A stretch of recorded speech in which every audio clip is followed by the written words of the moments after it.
조갑제 TV 시청자 여러분 안녕하십니까. 2019년 9월 29일 밤 11시입니다. 지금 미국에서는 트럼프 대통령의 정치적 생명을 걸고 그리고 공화당과 민주당의 미래를 결정할 중요한 정치 드라마가 지금 전개되고 있습니다. 즉 하원이 트럼프 대통령에 대한 탄핵 조사를 실시를 했습니다. 탄핵 조사를 개시를 했습니다. 이렇게 되어서 하원이 지금 민주당 지배하에 있습니다. 민주당에서 탄핵 소추안이 의결될 가능성이 높아졌습니다. 그러면은 이게 상원으로 넘어갑니다. 상원은 아직도 공화당이 다수를 차지하고 있고, 탄핵이 결정되려면은, 즉 대통령 파면이 결정되려면은 상원의 3분의 2 찬성을 받아야 되기 때문에 여기서는 아마 부결될 가능성이 높습니다. 그러나 이 탄핵 과정을 통해서 각각 셈법이 달라요. 민주당은 트럼프를 일종의 정상배 수준이 아니라 선거에 이기기 위해서는 우크라이나 정부를 압박을 해가지고 자신의 라이벌인 조 바이든의 뒷조사를 하도록 하고, 여기에 법무장관과 자신의 법률 고문인 줄리아니까지 연결시켰다. 이것은 일종의 반역이다. 선거에 외세를 끌어들이는 것, 이것은 반역이다. 이건 범죄다.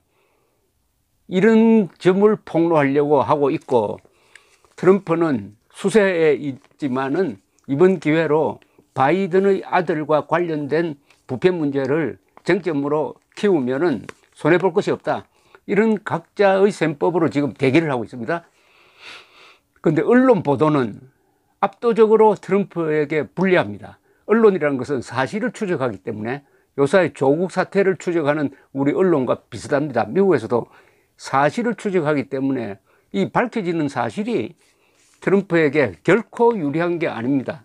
그래서 트럼프는 일생일대 위기를 맞았고, 만약 여기서 국민들의 지지를 잃으면 내년 대선 내 출마하더라도 당선은 어렵게 되고, 잘못하면 출마가 불가능할 정도로 정치적 타격을 입으면은 공화당 안에서 대안을 찾는 움직임도 일어날 수 있다고 보여지는데, 현재로서는 우리처럼 진영 논리로 딱 나눠져 가지고 공화당은 똘똘 뭉쳐 있고 민주당도 똘똘 뭉쳐 있는 이런 시점에서 언론이 민주당 편이라기보다는 사실을 캐다가 보니까 이것은 너무하다 하는 정도의 지금 보도가 계속 쏟아져 나오고 있습니다.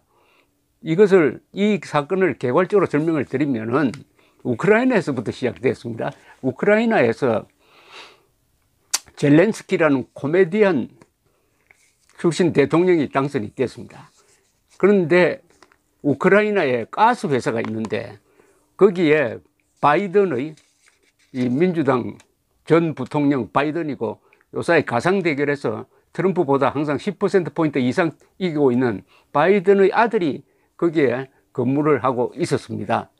그런데 트럼프는 그 바이든 아들이 부패 혐의가 있다, 이것을 과거 정권에서 조사를 하려고 하는 것을 당시 부통령이던 바이든이 우크라이나 정부에 압력을 넣어서 조사를 못하게 했다.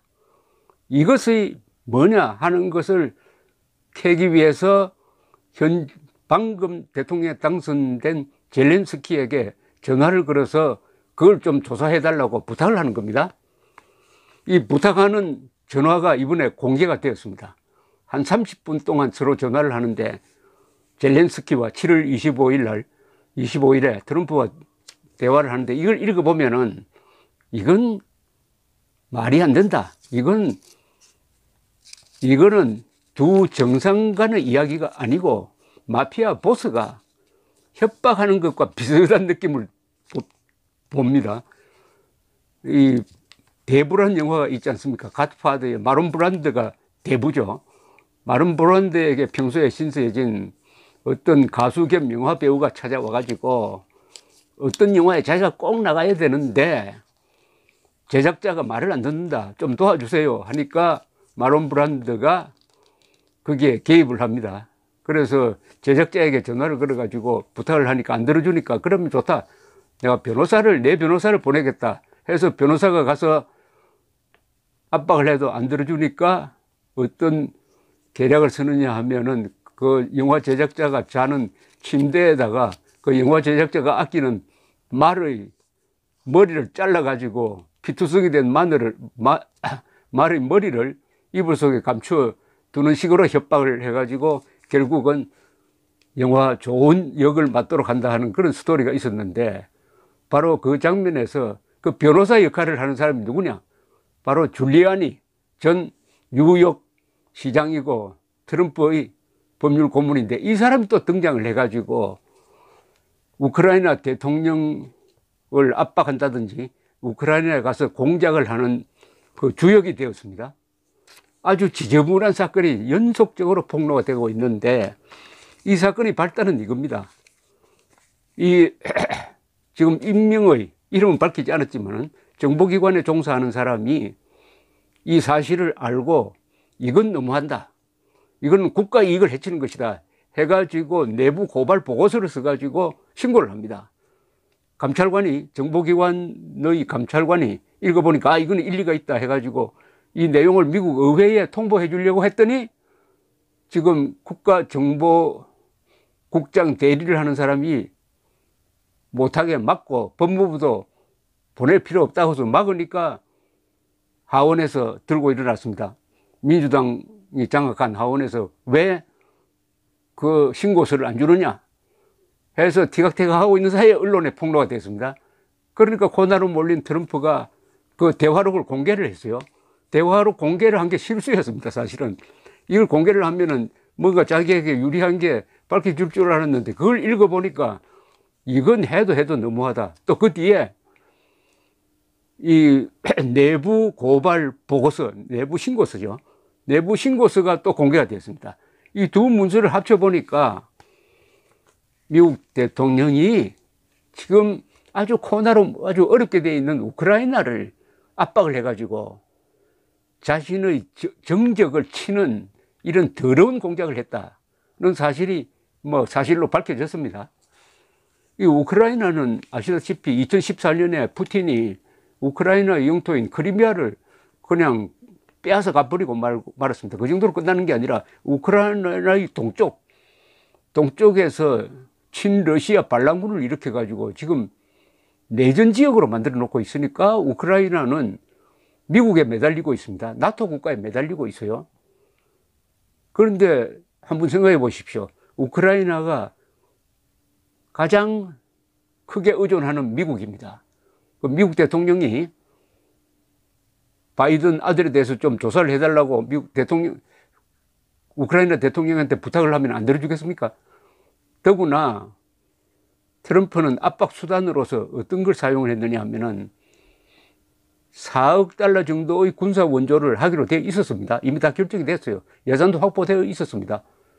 그것을 7월 25일 전화를 걸기 며칠 전에, 젤렌스키 우크라이나 대통령에게 전화를 걸기 며칠 전에 집행을 동결시켜 놓아버렸습니다. 그걸 미끼로 사용한 거죠. 그러면서 전화를 해가지고 내가 부탁이 있다 이렇게 딱 하면서 바이든 아들에 대한 조사가 왜 중단되었는지 좀 알아봐 달라 이런 식으로 요구를 합니다. 그러면서도 내 법무장관과 줄리아니 하고 서로 연락을 하면 좋겠다라고 해서 완전히 이게 정치 공작에 대통령이 직접 나선 꼴이 되고 말았습니다. 이런 짓을 한 미국 대통령은 아무도 없었습니다. 지금까지. 이것은 정상배 수준의 이야기가 아닙니다. 정상배도 애국심이 있습니다. 이것은 자국의 대통령 선거를 하는데 외국 수사기관을 통해서 약점을 캐가지고 선보이려고 했다는 것은 이게 용서할 수 있겠습니까? 예컨대 한국에서 대통령 선거를 하는데 어떤 한국의 A 후보가 김정은이한테 부탁을 해가지고 상대방의 약점이 있으면 우리한테 좀 주시오 하고 부탁하다가 들킨 거하고 또 마찬가지입니다. 자, 그러면은 이게 우리 아주 남북관계 핵 문제에 어떤 영향을 주겠느냐? 저는 결론적으로 트럼프가 이렇게 아주 입장이 난처하게 된 것이 한국 국민에게는 축복이 될 수도 있다는 생각이 듭니다. 그 이유는 첫째 이렇습니다. 지금 트럼프를 가만히 두면은 트럼프는 김정은이한테 놀아나게 돼 있습니다. 이미 놀아났어요. 지난 1년여 동안 김정은과 만나면서 우리 한국의 국가 이익에 치명적인 몇 가지 행동을 했습니다. 첫째, 김정은을 만나가지고 한반도 비핵화라는데 합의를 했는데 그 한반도 비핵화가 북한의 비핵화가 아니에요. 한미동맹 해체를 의미하는 한반도 비핵화에 싱가포르 회담에서 합의를 해놓고 바로 그 자리에서 한미 군사훈련을 중단한다고 해버렸습니다.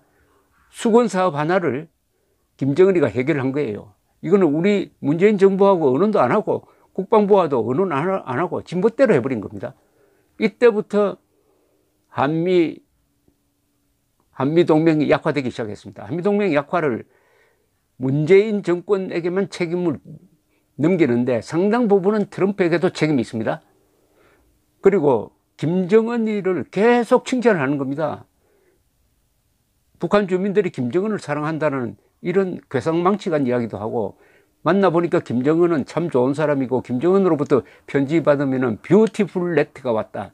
이렇게 되니까 지금 이 지구상에서 가장 지독한 인권 침해, 반인류 범죄를 저지르고 있는 김정은에게 면접을 줘버린 거예요. 최근에 카나다에서 애국운동하는 교포 한 분이 이런 하소연을 했습니다. 트럼프가 김정은 칭찬하는 바람에 우리가 북한 정권 나쁘다는 이야기를 해도 씨알이 먹히지 않는다. 애국운동, 북한 인권운동에 크나큰 장애가 되고 있다. 이런 이야기를 했습니다. 그리고 트럼프는 김정은을 계속 축해주면서 자기가 속았다는 이야기는 하지 않고 자기가 큰 업적을 이루었다고 하는데 그중에서 제일 자랑하는 게 뭐냐? 북한이 핵실험 더 하지 않는다. 장거리 미사일 실험하지 않는다고 이렇게 자랑합니다. 그러나 단거리 실험은 계속 해요. 그러면은 이거는 한국에는 위협이 될지 모르지만은 미국에는 위협이 되지 않으니까 별 문제 없다. 이렇게 넘어가 버립니다. 사실은 유엔 안보리 결의 위반인데도 미국은 그 정도는 괜찮다. 이렇게 이야기해 버리는 이런 판이 되고 말았습니다. 그러니까 계속 속아 넘어가는 수렁에 빠지고 말았어요. 다행히 볼턴이 옆에 있었기 때문에 최악은 면할 수 있었습니다. 지난 2월 28일 하노이 회담에서 그 회담을 깨는데 폼페오보다는 볼턴이 결정적인 역할을 했는데, 그랬다고 볼턴한테 앙심을 품고 있다가 볼턴을 쫓아내버렸으니까 이제 완전히 브레이크 없는 벤처입니다. 가만 내버려 두면은 올 연말이나 내년 초에 또 김정은을 만나가지고 이상한 합의를 하면서 주한미군을 철수한다든지 한미동맹을 형해화하는데 앞장설 가능성이 있습니다. 이 트럼프는 한미동맹의 중요성을 전혀 모르는 사람입니다. 그걸 계속 돈으로 개선하려고 하는데 혈맹 아닙니까? 혈맹. 그런데 국내 사정으로 이렇게 어려워지고, 더구나 외교 문제로서 이렇게 탄핵 국면에 들어섰으니까 앞으로 트럼프가 외교에서 무슨 업적을 세우려고 하는 게 거의 불가능하게 되었습니다. 트럼프가 하는 외교는 다 국내용이고 그것은 미국 국익을 위한 것이 아니고 자기가 재선하기 위해서 발버둥 치는 것이다 하는 불신감이 쫙 깔리게 되면은 앞으로 트럼프가 김정은을 만나도 크게 양보하기가 어렵게 될 것이고, 그 다음에 이제 장외로 나간 볼턴이 아무로 공개적으로 지금 비판하고 나올 가능성이 있습니다. 공개적으로. 이미 북한과의 협상은 아무 의미가 없다라고 백악관에서 나온 이후에 이야기를 하기 시작했습니다. 이 정도 설명하시면은 트럼프에 기대 가지고 트럼프가 김정은을 손봐주겠다든지 하는 것이 얼마나 환상인지 아시겠죠? 트럼프는 비겁한 자입니다. 트루만과 다른 사람입니다. 트루만은 알지도 못하는 나라의 만나본 적도 없는 국민이 국제공산주의의 침략 앞에 노출됐다. 그러니까 파병을 결단한 사람입니다.